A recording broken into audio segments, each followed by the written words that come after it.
There is a road, the longest in the world, that connects two continents. It runs through dozens of countries, crosses deserts and high mountains, and traverses great rivers and ancient forests. Nearly 50,000 kilometers of asphalt stretch from frigid Alaska in the far north down to the tip of Argentina in the far south. It's called the Pan-American Highway, the grandest dream of connecting an entire hemisphere. But that road has a crack. A small gap, less than 100 kilometers, lies quietly between Panama and Colombia. And that gap has not been filled for over a century. It's not because humanity lacks the technology. It's not because the terrain is so harsh that it's impossible to cross. It's because the decision is a combination of many things: geography, politics, the environment, money, and power. And among those factors, the role of the United States cannot be ignored. Let's pause here for a moment, because this isn't a story about a road. It's a story about how geography becomes a tool in the hands of great powers, about decisions made in closed-door meetings that affect millions of lives outside. This is the story of the Darien Gap, where nature, politics, and human destiny intersect in a small patch of jungle at the narrowest point of the Americas. If you look at a map of the Americas, you'll see something strange. The entire continent from north to south is connected by a seamless road network except for one single point. That is the narrow isthmus between Panama and Colombia, where the landmass shrinks before expanding into South America. And it is at that choke point that the road disappears. There is no asphalt, no bridges, no power lines or telephone poles. Only jungle, ancient forest, swamps, a web of rivers, and the darkness of a dense canopy. This is called the Darien Gap. Its area is equivalent to the US state of Connecticut. But Connecticut has highways and millions of residents. The Darien has nothing like that. And Panama and Colombia are the only two neighbouring countries in all of the Americas without any road connection, not even the most primitive dirt track. So what does the world inside that gap look like? If you stand at its northern edge in the Panamanian town of Yavisa, where the paved road stops abruptly as if someone forgot to continue construction, you will see a giant green wall in front of you. That's not a metaphor. It's a real jungle, where sunlight is filtered through dozens of layers of canopy before it touches the damp ground below. You step inside, and the outside world literally disappears. The terrain here is a combination of the most extreme conditions nature can create. On the Colombian side, there's the Atrato River Delta, a swamp at least 80 kilometers wide, half of which is completely flooded. There is no hard bedrock to lay bridge foundations. There are no stable banks to pave with asphalt, only soft mud and stagnant water. Over on the Panamanian side, the terrain's personality changes abruptly. High mountain ranges run along the peninsula, with the peak of Cerro Tacarcuna rising to nearly 1,900 meters. In between are hundreds of interwoven rivers that, with every rainy season, flood and wash away anything humans might have built. Some areas in the Darien Gap receive up to 300 inches of rain per year. That number is not a typo. And the rain here isn't ordinary rain. They are tropical downpours that pour down like a deluge, turning dirt roads into rivers and streams and washing away anything not strong enough to stand. But the harsh nature isn't the whole story. This is also one of the most ecologically rich places on this planet. Jaguars move silently through leaves as wide as an adult's hand. Spider monkeys swing through the canopy. The harpy eagle, one of the largest and most powerful birds of prey in the world, nests in the ancient trees. Hundreds of species of reptiles, hundreds of species of birds, and plants that modern science has yet to name. The Darien Gap is a UNESCO World Heritage Site, where the border between Panama and Colombia is also the border between two national parks. And this is where about 8,000 people from the indigenous Embera, Wunan and Guna peoples have lived for centuries, in a world completely different from what outsiders can imagine. But the question you should be asking isn't what this gap looks like. The real question is why it's still there after more than a century of humans having the technology and money to change that. To understand that, we need to go back in time to a dream that was hatched more than a century ago. The idea of a continuous road from Alaska to Patagonia was first proposed not by an engineer or a politician. It came from a man who was seasick on a ship. Hinton Rowan Helper, the American consul general in Argentina, was on a ship sailing from Buenos Aires to New York in the late 19th century. In the midst of his seasickness, he thought, why isn't there a railway connecting the two ends of this continent? That dream never came to be, but the seed had been planted. Then history turned a new page in the story. Before that, in 1698, the Scots, unexpectedly, sent 5 ships to the coast of Darien with the ambition of controlling the trade route between the Atlantic and the Pacific. It was a complete failure. Scotland nearly went bankrupt because of it. They called it the Darien Scheme, or more accurately, the Darien Disaster. Darien was once a place that sank an entire nation. Decades later, the idea of connecting the Americas was revived, not as a railway, but as a highway. And this time, it had an international conference behind it.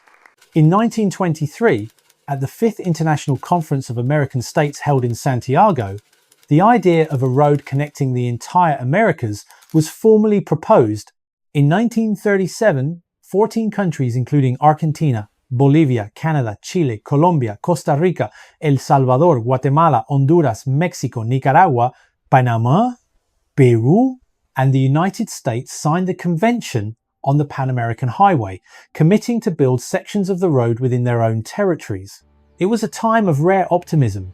People believed that if you connected people with asphalt, trade would flourish and war would have no place. President Franklin Roosevelt was the strongest supporter of this idea. He believed a Pan-American highway was not just an infrastructure project, but a diplomatic weapon, a way to strengthen American influence in the region through soft power, not military might. But decades afterward, construction progressed steadily. The road was paved from Alaska down to Mexico, through Central America, and to the gateway of Panama. And then it stopped. Not because of a lack of money, not because of a lack of will, but because in front of them lay the Darien. In 1971, under President Richard Nixon, the project was restarted with great determination. Nixon even declared he wanted to personally inaugurate this section of the road in 1976. Funding was allocated. Engineering teams surveyed the terrain. Everything was moving forward until it was stopped once again. And this time, what happened wasn't because of a single decision by one person or one agency. It was the convergence of many forces all pulling in the same direction at once. In 1974, environmentalists voiced their fierce opposition. In 1975, the Sierra Club sued the United States Department of Transportation, the main sponsor of the project. At the same time, the United States Department of Agriculture brought up a powerful argument of its own. What was that argument? Foot and mouth disease. This wasn't some trivial matter. Foot and mouth disease is a viral illness spread through contact with cloven-hoofed animals like cattle, pigs, and sheep. In Colombia and other South American countries, the disease was endemic. But North America hadn't seen a single case since 1954. At the time, the US cattle and pig farming industries were worth tens of billions of dollars. The Department of Agriculture worried that transporting construction materials across the border, even just mud stuck on the wheels of an excavator, could carry the pathogen from south to north. An outbreak of foot and mouth disease in a disease-free country like the US could cause billions of dollars in damage in just a few weeks. America had already lived through that disaster in 1914. They didn't want a repeat of that. This was the strongest official reason, and it was completely backed by science. It wasn't an excuse. A 1994 United Nations report also confirmed that the Darien Gap acted as a biological buffer zone, preventing the spread of the disease from south to north, and that the area had indeed protected Central and North America from foot and mouth disease since 1954. This wasn't some made-up reason. It had real data behind it, but it wasn't the only reason. Because at that very moment, along with the disease, there were environmental concerns, the indigenous people, massive construction costs, and geopolitical calculations that few people would say out loud. Remember this. Just a few hundred kilometers from Darien, in the early 20th century, the United States spent a decade fighting malaria, landslides, and horrific geological conditions to build the Panama Canal. A project so monumental that many engineers initially said it was impossible. Yet it was built. Or, looking further, China built a railway across the permafrost in Tibet. The French and Italians carved through the Alps to build the Mont Blanc tunnel. Engineering wasn't the problem in the 20th or 21st century. When political will and economic interests are big enough, no terrain is impossible. So, in Darien, what did that benefit equation look like? This is where the story gets really complicated and much more interesting than what people usually think. In the 1980s and early 1990s, looking at a map of the region, anyone could see this immediately. To the south, Colombia was engulfed in a fierce war between the government and drug cartels like Medellin and Cali, organizations that controlled a cocaine trade worth tens of billions of dollars. Darien was a lawless jungle. Armed groups, guerrillas and smugglers had turned it into a base. In 1994, when a short stretch of dirt road was opened in Darien, Panamanian authorities immediately grew concerned when they saw it attracting illegal loggers and smugglers. But let's be blunt, Darien wasn't the main transport route for cocaine. Drugs mostly moved by sea and air, not through the jungle. The security issue here was actually a much more complex picture than the simple story that the road wasn't built just to stop the cartels. What actually happened was that many forces didn't want that road to exist at the same time, each for their own reasons. The US Department of Agriculture worried about disease. Environmentalists worried about the forest. Indigenous people worried about their culture. The Panamanian government is worried about border security. And, in that rare coincidence, they all pulled in the same direction. The gap remained. The Embera, Wunan and Guna people have lived in the Darien for centuries. About 8,000 people are scattered across dozens of villages deep in the forest, living in connection with the rivers and the jungle, just as their ancestors did. In 1983, after decades of activism, the Embera Wunan were granted control over their traditional lands in the form of a semi-autonomous territory, creating a corridor that stretched right through the area where the Pan American Highway was planned to go. That created another layer of legal protection, preventing the road from advancing. And these people, they did not want that road. They had seen what happens when the asphalt arrived. The forest is destroyed. Outsiders pour in, culture erodes faster than the monsoon floods erode the riverbank. An American woman named Alicia Corton spent years going from village to village in the Darien, warning the indigenous people about what would happen if the road was built. She pointed to the glaring evidence. In places the pavement reached, the forest began precisely where the road stopped. Before that, it was barren and devastated land. This is the real story of the Darien, not some conspiracy from Washington, but an intersection of dozens of different interests, viewpoints, and fears, all pushing in the same direction. But then, the world changed in a way that no one in those meeting rooms had accounted for. Starting in the 2010s, something entirely new happened. It wasn't that the road was built. It wasn't that the forest was destroyed. It was people, hundreds of thousands of people, who began to cross on their own. Migrants from Venezuela, Haiti, Ecuador, and dozens of other countries began pouring into the Darien Gap in numbers no one had predicted. They didn't have asphalt. They didn't have maps. They only had their feet and the hope that on the other side of this jungle was a better life. And the important thing to understand is why they were going. It wasn't because the Darien was the only way. It was because Venezuela had collapsed economically and politically, because Haiti was mired in endless crisis, because Ecuador and other countries were falling into violence and poverty. The Darien is just the path, not the cause. Those people weren't walking because of the path, they were walking because they had no other choice. In 2019, about 24,000 people crossed the Darien. In 2022, that number jumped to 250,000. In 2023, more than 520,000 people, nearly double the year before. 500,000 people every year walking through one of the most dangerous terrains on the planet. What happened in there? The cartels, especially the Clan del Golfo from Colombia, saw a business opportunity. They set up ladders on slippery sections. They strung ropes across river crossings. They even put their services on social media, posting videos that promoted the journey like an adventure tourism package. For the right price, you could even get Wi-Fi in the middle of the jungle. But behind that professional facade were horrific crimes. Women were sexually assaulted. Children, with no relatives, left behind in the middle of the jungle. People died from drowning, from falls, from exhaustion, from violence. At the small cemetery in the village of El Real de Santa Maria, a place only reachable by boat deep in Panama's Darien region, the Red Cross built a concrete structure with 100 crypts in 2023, only for the unidentifiable, those with no names, with no family to know they are there. And those are only the ones who have been found.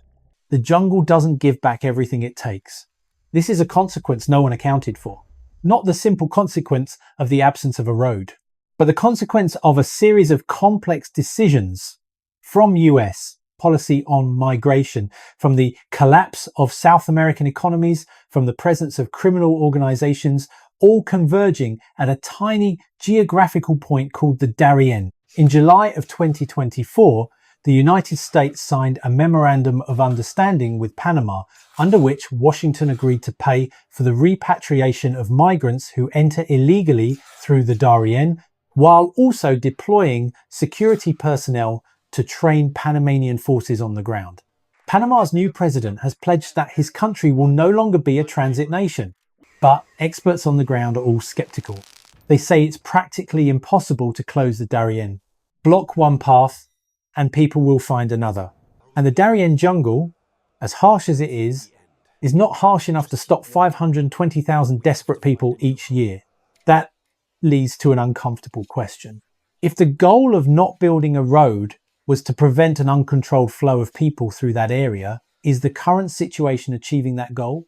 Because right now, there is no paved road, yet 500,000 people still pass through every year, uncontrolled, unprotected, in the hands of cartels. The gap doesn't prevent what people feared. It only makes those things darker and more dangerous. Looking at the map today, you'll see something remarkable. On the Colombian side, the road from Medellin is gradually running toward Turbo, heading for the southern gateway of the Darien as part of a project to connect Colombia's interior with its seaports. On the Panamanian side, the government has just completed a stretch of road extending further in from Yavisa and is evaluating another 6 kilometers to connect to the town of Pinagana. The roads from both sides are getting closer, though they are still separated by tens of kilometers of dense jungle. And there, at the edge of the forests, everything stops. And then there is a new dimension to this story that 2025 has brought. Colombia officially joined China's Belt and Road Initiative, and immediately infrastructure projects began to appear near the Darien region from the Colombian side. Not cutting through the jungle, but getting closer. This is something that Washington is monitoring with particular concern. Because if China's influence expands right up to the Darien from the Colombian side, the geopolitical picture at this narrowest point of the Americas will become far more complex than it was a century ago. Geography does not change, but the forces surrounding it are changing. The Darien Gap is still there today, silent and vast between two continents. Looking down from a plane, it looks like a giant, unscarred patch of green, with no clear boundaries, just a region of jungle that the modern world has not yet touched. But when you know what goes on inside, it looks very different. It is a place where hundreds of thousands of people are trying to cross each year with only their bodies and their will as their means, a place where children have been left behind, a place where women have been harmed, a place where men have died of exhaustion or drowned in the rivers that swell during the rainy season. And it is the place where the consequences of decades of layered decisions, from fears of disease to environmental conservation to geopolitical calculations, are being paid for with real lives.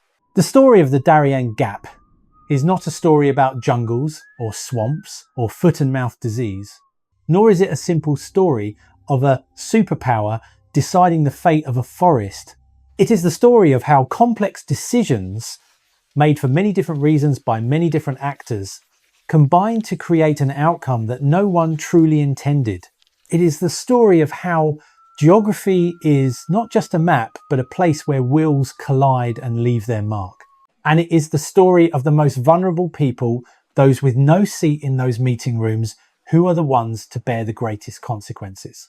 Perhaps the most thought-provoking question isn't why the Darien Gap has not been closed, but rather what will truly happen when it is closed, and whether we have really thought through all the consequences of that. Because the Darien teaches us one thing more clearly than any other geography lesson: that the gaps on a map are rarely just empty spaces. Behind every unconnected land is a story of power, of choice, and of costs that are not always clear until it's far too late.